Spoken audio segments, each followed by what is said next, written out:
Hello everyone and welcome to issue 22 of Hey, That's Comics. As always, I am your host, Gary Webb. Now, some news about the show itself to start us off this week is I've been talking to the guys over at Game Insider magazine lately. They already give you quality news, reviews, and features on the world of video games, but they also want to enlarge their footprint by bringing in podcasts to their network to broaden their range, which is where I come in, as they asked if I would like to contribute. Having been familiar with them for a few years now, I of course jumped at the chance. Now, there's no set time frame for when I'll be up over there, as I've been trying to puzzle out just how to turn this into something visual for video purposes. It's still only with my phone, but I've got a rough draft that should be up on YouTube shortly after this hits podcast services. Until it hits the magazine website, please go ahead and check out my new YouTube channel, and why don't you go ahead and give them a look too over at game/insider.com. Now, playing around with the video stuff kind of killed my free time these last few weeks, so I went ahead and combined what I had planned over the next few weeks when I take a look at the Avengers game, the upcoming A Death in the Family movie, and New Mutants' newest trailer from Comic-Con in the Soapbox. Then, in the weekly poll, Joker's going to war, as we'll see a Batman 95 and Batgirl 47, before we check in on some of the newer entries making their X-Watch debut with Hellions number 2, Cable number 2, and followed by the new installment of X Factor. Then we're going to close it all out with the Flash Rebirth in the Comic Club. Why don't you go ahead and let me know what you guys think about this episode, or heck, new YouTube video at Hey That's Comics on Instagram or Twitter. You can email me at heythat'scomics@outlook.com, all of which you can find down in the show notes next to a link to send me an audio message and play it on air and incorporating it right here into the show. As always, I want to thank you for coming to get down and nerdy with me. And with that, let's kick things off with Slade's Soapbox.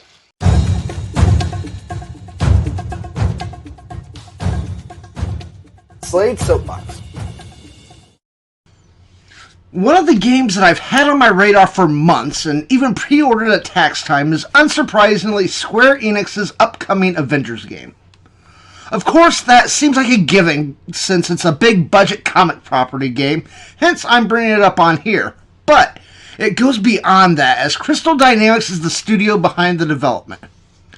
While they may not be the first studio that comes to mind, I have a long history with them, from the Legacy of Kain series on up through their recent work on the Tomb Raider franchise, but I have to admit, I've had some concerns in spite of that, as earlier looks have kind of fell a bit flat for me. To be fair, part of my problem probably stems from my comparing it to the more action-focused Batman Arkham games and Spider-Man, but I think that was the wrong approach, as it's probably much closer to the Marvel Ultimate Alliance games, which was really driven home this week with their latest War Table stream, which finally has me completely sold. While it does look more action-focused than, say, Alliance, this has an RPG-like depth that really brought things into focus this week. While it does appear that the main campaign will be very linear, to the point where you're limited to specific characters at any given time, that's only part of the equation, and honestly, maybe the smaller part, but it does play into the greater whole. Your characters have extensive customization options, from both skill trees that let you change how they play, on into an insane amount of gear options that let you tweak them even further. Who doesn't want to see Iron Man powered by gamma radiation, or a Hulk that can use Ant-Man's PIM particles to shrink foes down before the smashing begins? As I said though, the campaign is just a part of the equation. Where things really kick into gear is the multiplayer mode, which will receive ongoing content drops where you and up to 3 friends can team up with your customized characters to take the fight to aim at an assortment of bigger name foes. The Abomination is currently the only that's been confirmed, but I'm sure there's going to be more. But I can understand, maybe online multiplayer isn't your thing, you prefer to game on your own, which is fine. They've kept you in mind too, as your team can be made up of AI, but where it gets really cool is it'll be your customized versions that they'll use rather than the standard versions, which is a nice surprise. If I'm running, say, the Joe Fix-It Grey Hulk, I want to see him there too. Now, some of the cooler cosmetic stuff will be content you have to pay for, which may suck if there's a particular skin you really want, but the trade-off is all the new missions and characters released post-launch, Hawkeye being the first confirmed one, is free. We're not talking about just new missions arbitrarily dropped in here either. We're getting actual story content specifically for Clint. They plan on supporting this game for some time, so it's potentially a never-ending dive into Marvel, and that's just exciting. I highly recommend checking out the June War table for you to see it in action on YouTube or what have you, but if that's not something you want to do, there's a beta coming in August. You get early access for pre-ordering it, but it'll open up to everybody on the 21st, and if you're an Xbox, hit me up. It's time to assemble. With the release of Justice League Dark Apocalypse War, the DC animated universe has moved on from their New 52 setting and things are opening up for the future. Who I'll always still hear with Clancy Brown's voice from the old animated series, but they announced their first project, and guys, I immediately geeked out. They're adapting Batman's A Death in the Family, which saw Joker kill the second Robin, Jason Todd. Now, this is something they've touched on before, and probably my favorite of their animated movies, Under the Red Hood, which saw Jason return as the said Red Hood. They're even bringing back most of the cast so the two will line up, but it gets even better than that. Outside of the fact that they killed Robin, who remained dead for 20 years, the thing that stood out the most from this arc is 10,000 fans paid 50 cents a call and voted whether he lived or died, which came down to a mere 72 votes. The reason this is really important to the movie is it's following the Bandersnatch model of a choose-your-own-adventure movie where you get to affect the outcome. You get to decide if and how he survives, and then you get to play it all out. Does he follow the Red Hood path we know? Does he survive and go on to be a much darker, more violent Robin? It's all up to you. Now, I haven't actually watched one of these new types of movies, but there's no doubt that this one has my attention, and I can pretty much guarantee we'll be talking about this when it releases. Part of why I combined episodes was that I was hoping for more to come out of Comic-Con at home, and unfortunately, without the Q&As to bring out more details, the big movies, and DC as a whole more or less skipping the event, there wasn't a whole lot I wanted to dig into that I had enough info about, but I had to talk about some New Mutants here. Yes, after nearly half a dozen reschedulings, it's still coming. Now, whether the August 28th date sticks or not remains yet to be seen, but we know for sure that it's getting a theatrical release. Since the last time we talked about it, it's now been confirmed that all of the in-production Fox-Men movies were guaranteed to come home or stream on HBO first, so there's no chance Disney is going to lose all on the profits by going that route, since it couldn't start out on their platforms. Now, this last trailer, though, really has me wanting to see it on the big screen because, guys, it looks absolutely phenomenal. Not a movie I'll watch with my kids, per se, but they sure checked a lot of the boxes for me. We've already established that I'm already fairly biased, as I love the classic New Mutants and this arc in particular, and while I'm sure we'll see some big changes in the adaptation, what they've seen so far is they've really captured the tone of what I wanted to see. If anything, with all the horror elements cranked to 11, and just in the bits we've seen, they look to have absolutely nailed our heroes. From Wolfsbane on the cusp of shifting, to Illyana's summoning of the Soul Sword, to Roberto flaming on, they all looked great. From the opening monologue setting the stage of Demon Bear from Danny Moonstar's perspective and her people's lore, on through the showcase of the supernatural as we flash around the facility, culminating in the action-heavy closing shot. This is a movie that I have to see. Now, hopeful optimism or not, I've had some concerns over the last 3 years since we first started seeing little bits and pieces. Without a doubt, the was not entirely unexpected revelation that there's no plans on integrating it in with the MCU. It's the complete opposite in tone, after all, and I'm bummed we probably won't be getting the rest of the trilogy they had planned, but it's still possible, but if it does well enough streaming, we might get something, at least via less traditional means. With Fox's history alongside a lack of, name recognition, I just can't see New Mutants being a big enough hit, and that's ignoring the elephant in the room of the global pandemic that's going on. I want to believe it's possible, but it just doesn't look good. What I do think, however, looks pretty good is what I read this week, so let's go ahead and shift our attention to the weekly poll.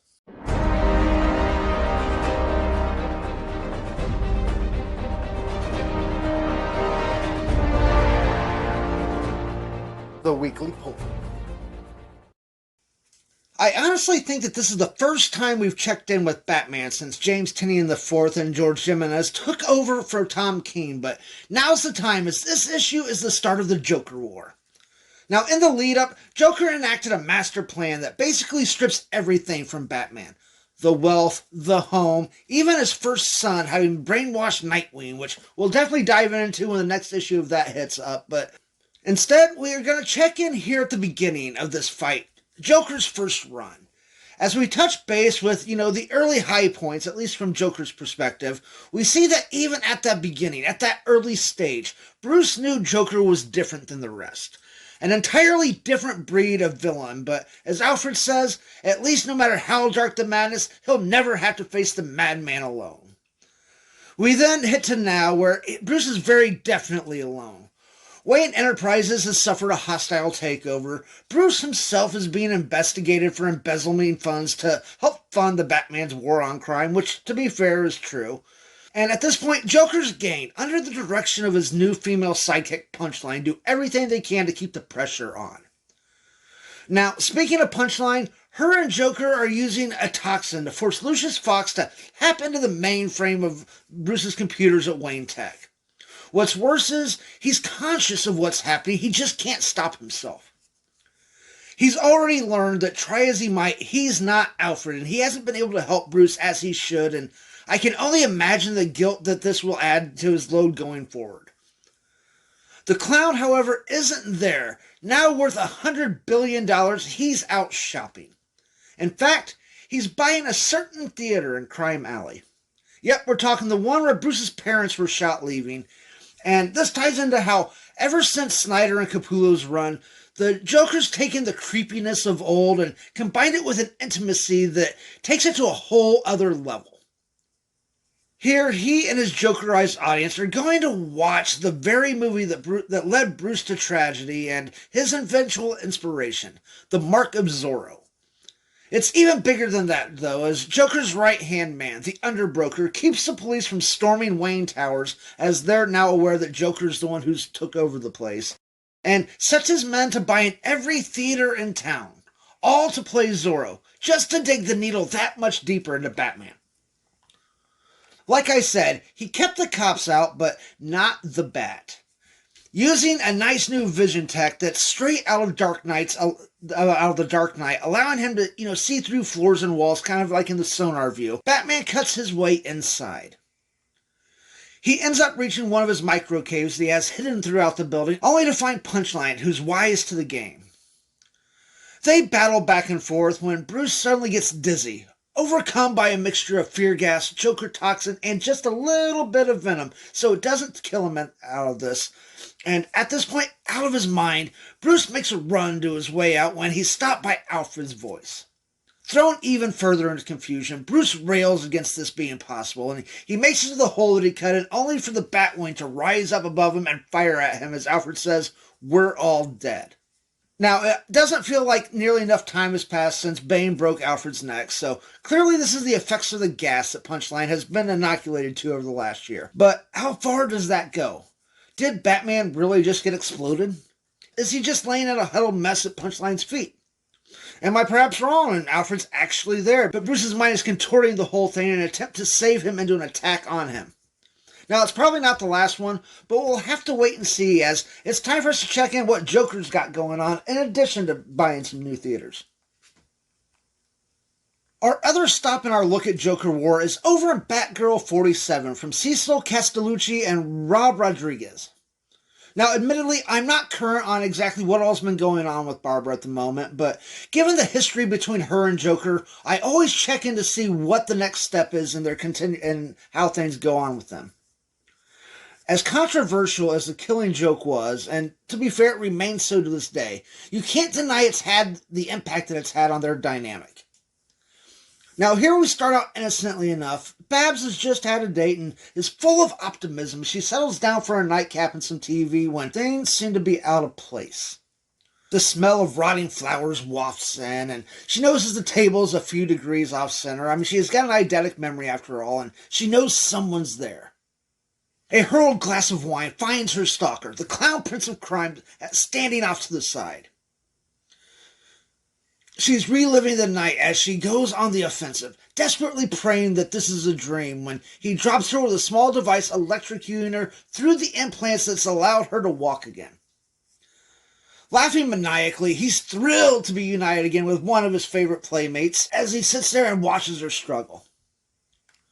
You know, maybe it's time for a little bit more details on Killing Joke to kind of set the stage for what exactly is going on here, but after Barbara had retired as Batgirl, in an attempt to get at her father, Commissioner Gordon, and drive him insane, Joker had shot her in the spine, paralyzing her from the waist down.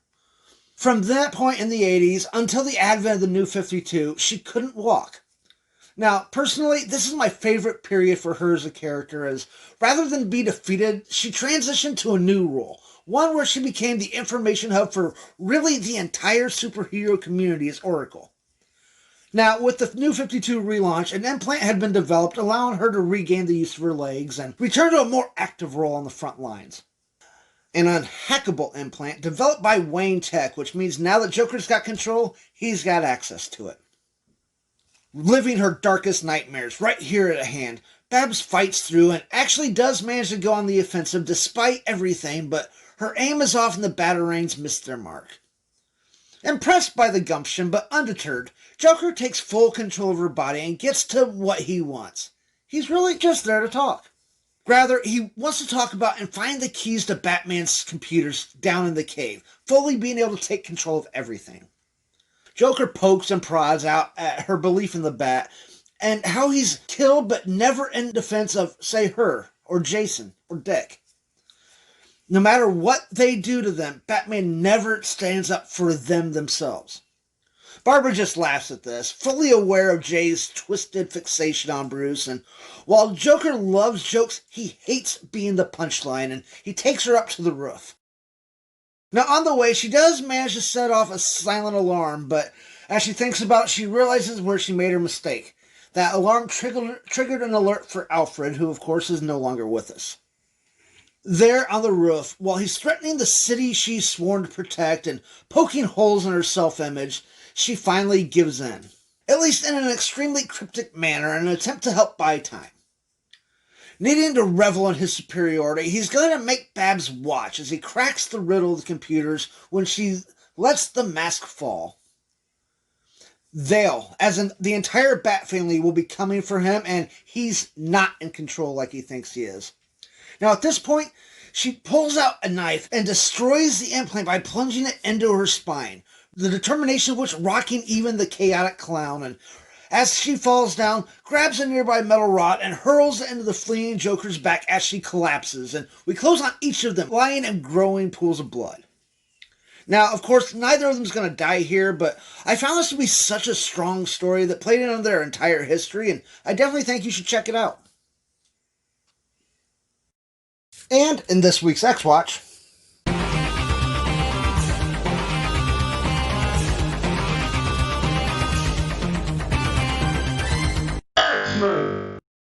Cable. Nathan Summers has long been my favorite X-Men character.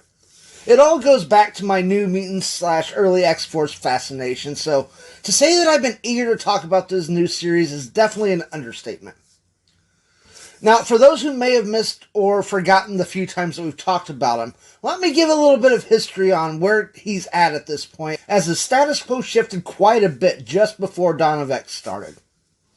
Now, odds are, if you're familiar with him, you're probably thinking of the older, grizzled veteran of 1,000 battles that you saw in Deadpool 2 in the comics for 30 years, but that's no longer the case.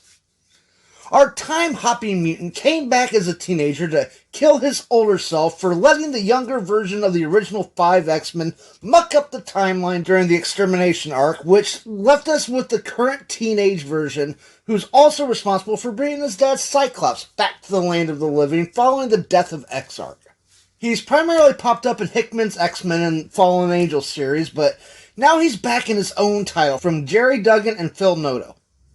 The first issue, of course, set the stage where, after Nate defeated Logan in a sparring fight in Krakoa's arena, The Quarry, he ends up in possession of a sword of the Space Knight Morn. Unfortunately, once he takes possession of it, it awakens 3 surviving knights in a faraway galaxy who are on their way to reclaim this Light of Galador, and we get one final twist. Though it's Nate's initial encounter with this, I assume it's not the first time Cable has, as we cut to the old man Cable in the far-flung future where we see him tracking hostages stolen from Earth as we check in here with issue number 2. Now, before we get back to that, we check in on a mutant family, debating the wisdom of moving to Krakoa when tragedy strikes as their newborn baby disappears from its crib.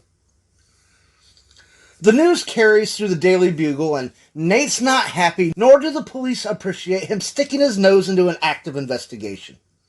He's undeterred, though, given his history, having been taken from his parents after Apocalypse infected him with a techno-organic virus, so he brings one of the Stepford sisters to telepathically scan the neighbors. Luckily, despite an empty house, Esme gets the info they need from a dog. Outraged, Cable draws the blade, which alerts our 3 knights who come crashing through the roof while they're checking the place out. The fight is brief before happenstance drops our heroes, who get taken as well as the sword. Cyclops doesn't have any more luck in dealing with the cops, seeking to help because, again, there's a lot of similarities between this and what happened to him and Nate before he gets interrupted by the Stepford mom, Emma Frost, the White Queen, who storms in angry about Nate's relationship with not one, but all the Stepfords. He's a bit of a player. We then touch base before we close out with future Cable, still on the hunt for the hostages, but now with one of the demons, as he refers to them, now leashed and leading him to their stronghold. Begging to be released before his boss sees him cooperating with Cable, the demon does get his wish as Nate pulls out a gun and kills him. The issue actually closes with him reaching his goal, a run-down approximation of a human building. Now, I've got to admit, this isn't what I was expecting from the new series. I mean, hunting for a missing kid while on an alien planet in the future seems an odd choice given his ultimate foe Apocalypse is now living on Krakoa, not to mention what's going on with Nate's mom in our next stop, but as has been the case with most of this relaunch, I'm definitely in on this. Hellions was a new addition to Dawn of X, only having released 1 issue before everything shut down, but now 2 issues in, and they've already got me hooked. The central hook is that, with the near-universal resurrections on Krakoa, I mean, remembering that there's no precogs coming back, what do they do with their most dangerous elements? Sabretooth, of course, was already placed in stasis in the heart of Krakoa, but he had already actually violated their highest law of not killing man. They weigh taking preemptive action, but it's not the route that they want to take into the future, so a new idea is put forward. You put these combustible elements under Sinister for use in even dirtier ops than X-Force would be used for under normal circumstances. Sometimes shock and awe, wanton destruction, if you will, has a place too. So you have the Orphan Maker and Nanny, alongside Wildchild, Empath, and Grey Crow, who certainly have a history, alongside Alex Summers, Havoc, who has had blackouts recently, during which he has nearly killed some humans, all of which will be under the watchful eye of Psylocke, the non-Betsy Braddock version. Their first mission is to take down the old marauders that have taken over Essex's orphanage where he once tortured Alex and also kept all of the genetic information we talked about when I dove into the mystery surrounding Kate Pryde a few issues ago and blow the place sky high. Seems simple enough, but something dark has arisen there.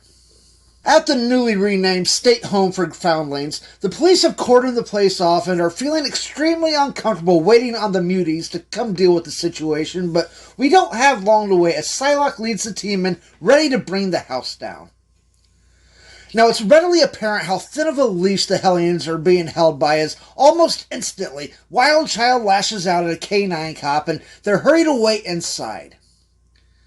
Even here in the heart of their mission, the team's dysfunctions continue as Empath twists Nanny's mind for his own amusement until Grey Crow, not amused in the least, shoots him dead in the forehead. Here we are, not even 5 minutes on site, 0 engagements with the enemy, and they're already down 1 man. Needless to say, this doesn't sit real well with Havoc, who I guess we've never really dove into on here, so maybe a bit more background is in order. Now, Alex is Cyclops' brother, and over the years has been on or led a number of X teams and even the Avengers at some times. And over his long history, though, he's been mind-wiped, hypnotized, brainwashed, etc. more than just about any two heroes, and they're assuming that these murderous blackouts are a sign that he's broken, and hence he's here. Now, outside of these blackouts, though, he's normal Alex Summers. This is another one of those decisions that's being laid at, the Quiet Council, or more particularly Xavier's feet, that I'm really questioning lately. So you're telling me that with all these telepaths on Krakoa, no one can help him fix this? It's better to put a usually normal dude in a life and death situations with this crew? And the first mission is back to where he was first traumatized as a child, and they're all being sent under the direction of the guy behind it all. It makes absolutely no sense, but it definitely adds an interesting little hook for the story, which gets even more tied onto it here in a minute as he sees a brief reflection of him with a mysterious woman hugging him from behind. His attention is called away as they reach the clone farm where Sinister's got all the various husks waiting ready to be called to action. As Grey Crow is setting the explosive, they turn around to see the old Marauders, apparently dead and hanging upside down. Now we see somebody off-page is manipulating the computers, and the dead Marauders fall to the floor and rise, coming towards them. Now Grey Crow, as one of the original, Marauders, steps in front of his old teammates, asking what happened to them, what brought them to this point, but they really can't speak much, and they can only point and answer as Madeline Pryor, the Goblin Queen, enters the scene. Now, Madeline is Jean Grey's clone, created by Sinister, who was once married to Cyclops, and then after they split up, she was with Alex before she was overcome by demonic influence in the Inferno storyline. I mean, it's a very long story, but suffice it to say, she's a bold choice that adds on more of those layers that I was talking about earlier. Now, this rocks Alex to the core, but Pryor's not here for reunions and unleashes her slaves on them. The fight is short and fierce, but eventually only Psylocke and Wildchild are still standing, hiding off in the shadows. Now, usually you'd think this is when the rescue plan starts to form, but Kyle operates on a pack mentality, and his leader, she's injured. She's weak. It's time for a new alpha as he lunges, claws flashing as the issue ends. Now, this is another example of what we've gained from Hickman's Dawn of X relaunch, where not every book may capture me, but it allows the X books to hit so many different tones and styles that there's bound to be something for just about everybody out there. What Zeb Wells and Steven Segovia have done here does have some parallels to DC Suicide Squad, but the way that they've chosen to lay this all out makes this book stand out all on its own. This week, we also got the relaunch of X Factor from Leah Williams and David Baldian. X Factor is traditionally an X book that I'm hit or miss with outside of the initial run focused on the original 5 X-Men, but in recent times, it's usually been focused on them being a private investigation team, so I was curious as to how it was going to fit in these days. Turns out that it's not that far removed, but per usual, this take has me intrigued. We open on Jean-Paul Bouvier, who senses his twin Jean-Marie's death. He immediately goes to Hope Summers and Egg, demanding she get the resurrection treatment. His arrogant ways immediately get their backs up. There's a process and an insanely long waiting list to get through, and his feeling isn't enough to warrant a revive, so it's on him to prove that she's actually dead. He needs to track her down, so it's off to find Sage, who keeps an eye on the mutants who gate to and from Krakoa, but not where they go from there, so it's off to her last known location, the Green Lagoon Tiki Bar. The bartender there, Fred Dukes, the Blob, doesn't know where she might be, but promises to look around only for their discussion to be interrupted by Magneto's daughter Polaris. She is frequently a member of X Factor, and she immediately sees that Northstar is going about this all wrong. She plans to get together a crew to look into this, but refuses the offer of help from Wolverine's son Daken, who frequently lands on the wrong side of the tracks, even working for Norman Osborn the Green Goblin at one point. They round up Prodigy, Prestige, Eyeboy, and Daken, who just can't seem to take a hint. Prodigy follows her trail to a motel, where Rachel Summers, Prestige, uses her powers to chronoskim Aurora's last moments in the room and has her puppy Werewolf, amazing baby, follow her scent. The trail leads them to a bridge with a section of its guardrail torn apart. Using her magnetic powers, Lorna lifts her car from the water's depths where they find Marie's body, which Paul immediately brings before the five, demanding she be brought back now. The rest of X Factor arrives with the news that this accident wasn't so accidental and needs to be brought before the Quiet Council that rules Krakoa. It turns out the brake lines had been cut and steel caltrops had been used to shred the tires, and this is bigger than just her death. It appears to be a conspiracy by an anti-mutant group, and X Factor needs to look into it. And I mean, really, not just this, but any missing mutants and personal quirks aside, they want North Star to lead them. To function properly in their new setting, X Factor needs a base on the island, which Polaris raises and shapes from the very earth, and they set up shop in the Boneyard. After Ford sets them up with the equipment they'll need, it's time for them to get to work.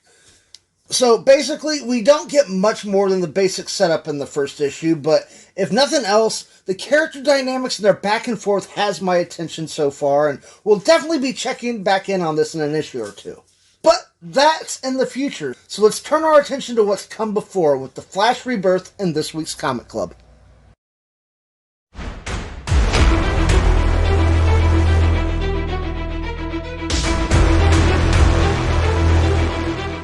The Comic Club. The Flash, Barry Allen in particular, has a unique spot in the history of the DCU.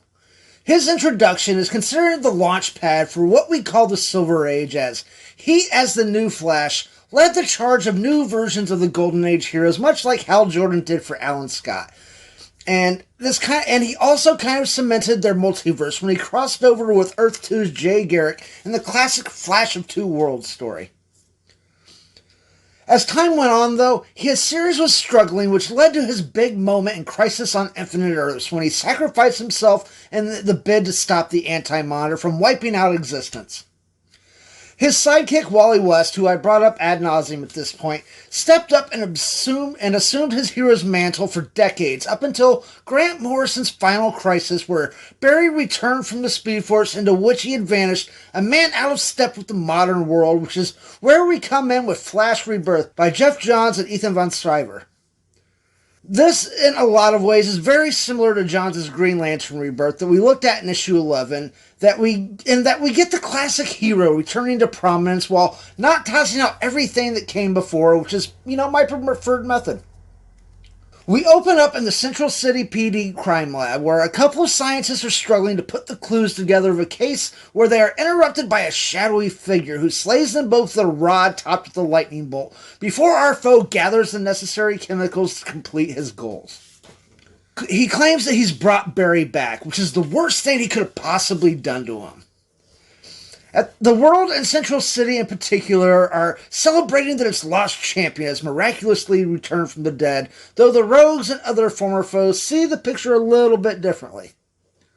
Now, the general public isn't alone in the joy, though, as the JSA and Titans prepare respective welcome home celebrations for the Scarlet Speedster, and we get a sense of the legacy Barry left behind, which, again, was decades old at this point, so it's nice to see these callbacks.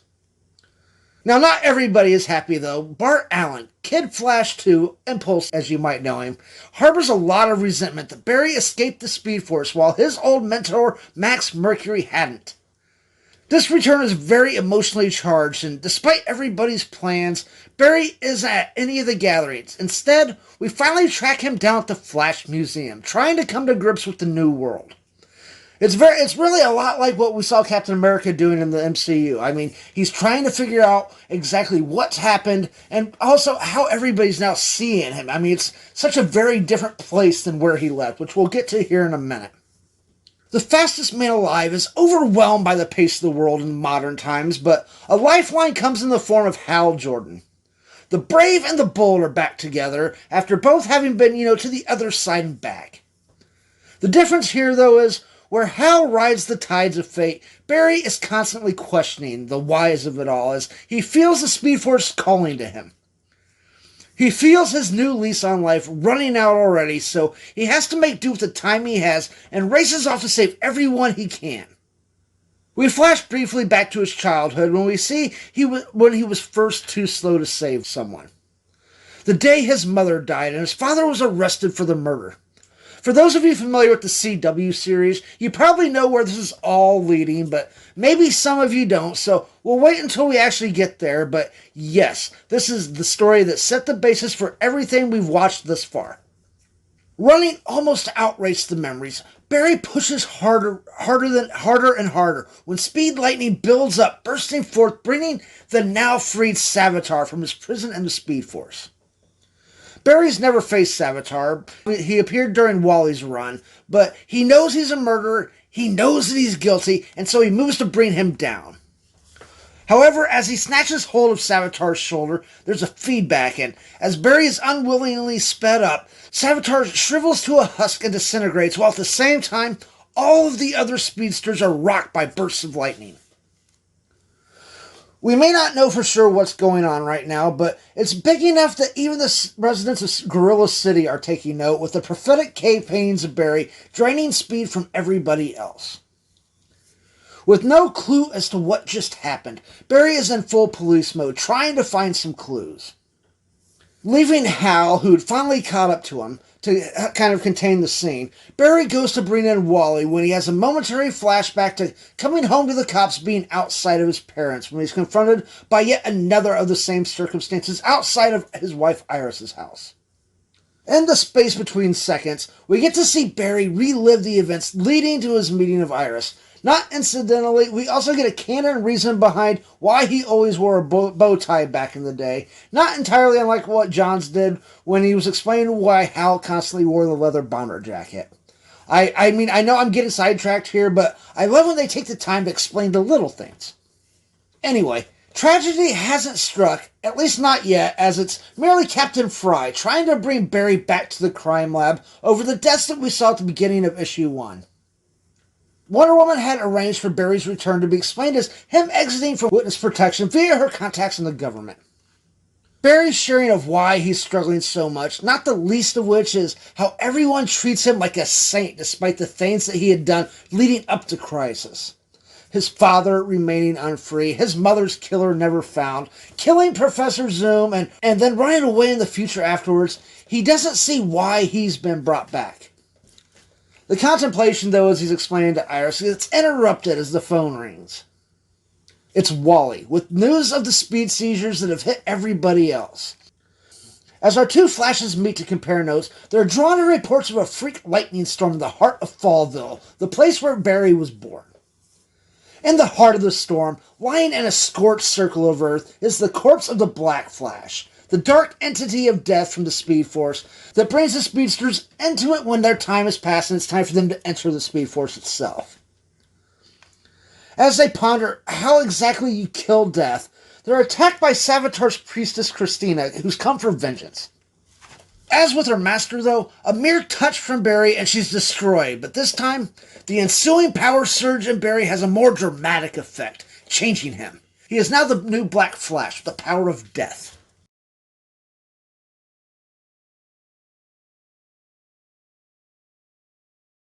We cut to the JSA HQ, where we find Jessie Quick, standing at the foot of the statue honoring her parents Johnny Quick and Liberty Bell. The moment is brought to a crashing end, though, when a stray lightning bolt strikes the statue, reducing it to rubble before tearing open a window into the Speed Force, where we see Johnny beg Barry not to hurt Jessie. Back in Fallville, Barry is currently trapped in a containment unit, while the Justice Society, Justice League, and others scramble to find a way to save him. The plan is to sever Barry from the Speed Force, but as we'll find out, it's more complicated than they're aware of. Iris is even there and trying to be the lightning rod that helps bring speedsters home for Barry, as Linda was for Wally, but the power is welled up in Barry and it erupts out, shattering the containment as it seeks out Jay, Wally, and Bart. Clark, Diana, and Hal are flying him out of there, lightning constantly streaking at Barry, being deflected by Superman and Wonder Woman, when Barry has an idea. Let me go. Rather than risk anybody else, he sees only one chance. He has to run back into the Speed Force to save everybody else. Barry hauls out of there, leaving Hal and Diana in the dust, but Clark just can't stand by and let this happen. Not on the heels of losing John, Arthur, and Bruce, which would be Martian Manhunter, Aquaman, and Batman. It's been a rough time for the League lately, but Barry won't back down. But, Clark's beaten him a few times in the races, but there's a definite difference this time. Those were for charity, as Flash leaves even Clark eating his dust. His life again flashes by as he slowly loses his connection to who he is as he enters the Speed Force, even reaching the point where Iris's name seemingly vanished from out of his mind when voices reach out. Her name is Iris. You are Barry Allen. He starts to come back to himself and finds Johnny Quick, who touches him, leading to his death, and Max Mercury. While he's never been the Flash, Max was originally called Quicksilver for DC for a time, and he's considered the guru of the Speed Force. There's no one who knows more about it and the way it works than him, and he's the only one who truly understands what's happening. This isn't Barry that's killing these other speedsters. He's not the cause of what's happening. But as he's getting ready to explain, he's interrupted as they're pulled into the heart of a red lightning storm. And there stands the Reverse Flash, Eobard Thawne.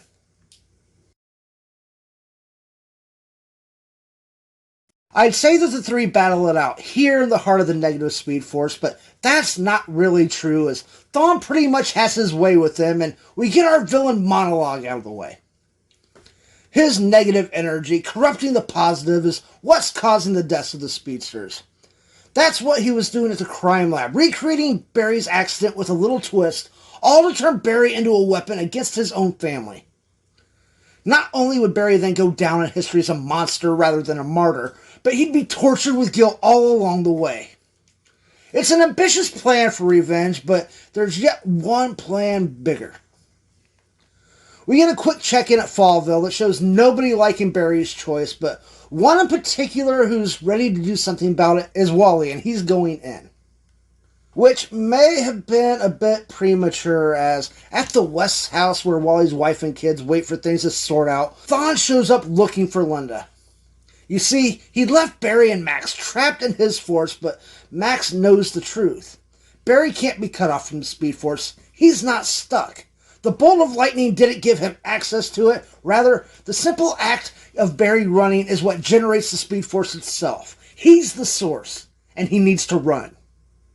An SOS from Linda, who's faced with Thawne, brings Jay and Bart to the rescue, dragging the villain away as Wally, using his unmatched connection to the Speed Force, helps Wally and Mask escape, appearing in a bolt from the sky as Thawne now faces the united Flash family.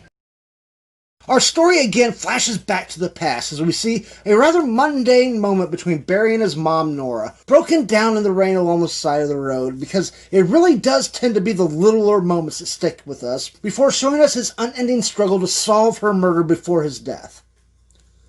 In the now, however, the throwdown has begun. Even 5-on-1, Thawne holds his own, all while the twins are being torn apart by Thawne's negative energy that's corrupting their developing connection to the Speed Force. Thawne's taunting is reaching new levels as the big reveal is getting ever closer. His casual disregard for innocent life keeps our heroes distracted, giving him the edge when Ira, the female twin having been fixed through the speed equation by Liberty Bell, joins Bell in a sneak attack on Thawne. Feeling the tables turning against him, Thawne breaks off with Barry. And while step 2 of his plan may not have worked as intended, step 1 worked flawlessly. He starts bringing out anecdotes like, remember when Barry broke his arm in the 6th grade when somebody pushed him down the stairs? Or that fire that burned his house in Fallville down? Even when his puppy got ran over by a car. It wasn't fate.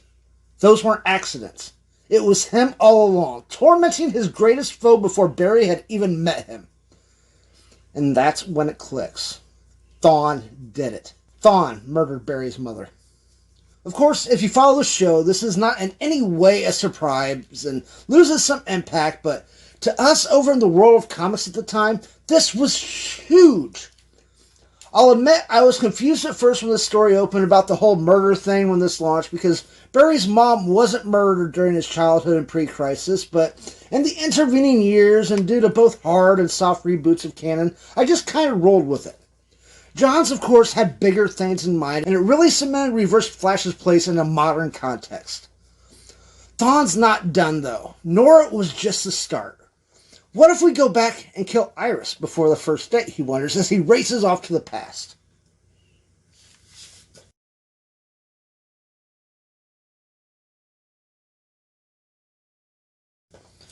We're coming up on the finish line as we've entered the final issue, with Barry trying desperately to get up to speed to follow Thawne and prevent him from once more taking something precious from him. But pushing as hard as he can, Barry just can't do it. While he's traveled time, he's always needed the cosmic treadmill to reliably do so. He's foundering, needing just a little push when Wally steps in, doing just that as they race to stop the madman. Key part that I kind of failed to touch on. Thawne won't kill Barry because he needs him to generate the natural Speed Force in order for Thawne to have something to corrupt and grow his power. That's why torturing him is the route he's chosen to go with, and doing everything he can to make Barry's life miserable. In the past, as Iris approaches their first date, coincidentally the exact moment of that fateful lightning strike that first hits Barry, Thawne prepares to plunge that rod into Iris's back when the Flashes arrive at the last second. A running battle ensues, with Thawne taunting them with the dark things their futures hold, right up until their trip takes them back to the heroes in Fallville, where they force Thawne into the device that they had set for Barry and sever him from his Speed Force. Well, at least for now, he's stopped, he's depowered, but if he starts running again, he'll again start to regenerate the negative force, and will be right back to where he was, ready to haunt them all at a later date. Now they're at a relative peace, long-held questions finally answered, Barry's finally ready to embrace life again. As he does, and friends, family, and fans all rejoice, others are less happy. Thawne is now in prison next to Zoom, hatching plans. The Rogues are ready to go to war once again with their greatest foe, and as for the Guerrillas, they know the story is not yet done. But for now, ours is. I've said before that Wally is my preferred Flash, and unfortunately, after next week's story that we're going to go through, he's in for a rough time of it, but it's hard to argue that this story is of massive importance both to the Flash mythos and the DC universe at large, which is why we're only jumping a few months ahead to the next big landmark issue with a look at Flashpoint. Now, this wasn't the original plan I had in the back of my head, but it seems like such an obvious next step, as this really helps set the stage for it. So we're going to be looking at the core series of Flashpoint 1 through 5, which you can of course find on DC Universe under the Storylines tab. Now, while I probably won't dive too much into the tie-ins, I do recommend giving them at least a look, as the Batman series in particular is some good stuff. But that's next week. For now, I encourage you to reach out through any of the methods that we talked about at the top of the show, and also to give Game Insider a look when you get a chance. They're working on some pretty cool stuff over there. That's going to wrap it all up. Thank you for hanging out this week, and remember, with great knowledge comes great responsibility. I'll see you next week.